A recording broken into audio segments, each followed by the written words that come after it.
Paul po, Paul. From Abuyog Leyte. Fan ko kasi siya sa TikTok. Si Miss Catering. Subscriber po ako sa kanya. Si Miss Catering. Thank you po. Happy Fiesta, Abuyog Leyte. 1 hour later. So much siya. So much siya. Again, naghintay ka pag-packing today. Kaya, naiya kasi ako.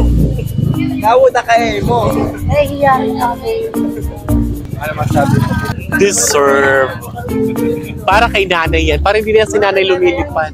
Si Amor nga, marami siyang pera, PayPal, may Gcash. Si Maring Camille, wala. Mari, hindi kasi nila alam na nasa kanilang dalawa ang mas maraming pera si Miss Catering. May padala naman siya bukas sa Palawan sa boyfriend. Hoy! Ito kay Camille, para naman siya gatasan. Bibili ko ng effect kasi lalahiran ko si Mari Camille.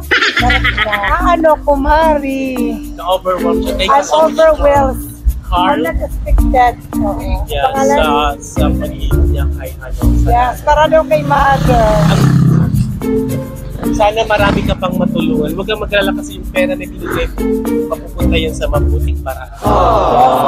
Makakabili na si Miss Catering ng isang sakong bigas, may pagkain na sila po. May ano ako, may bukas doon at magpakailanman. At saka manawagan po kung sino po dito sa Abuyog nawawala ng siyang sapatos. Pag nila po hanapin, bili ka na lang po sa Shopee. 50% discount, free shipping. Huwag mo na hanapin to.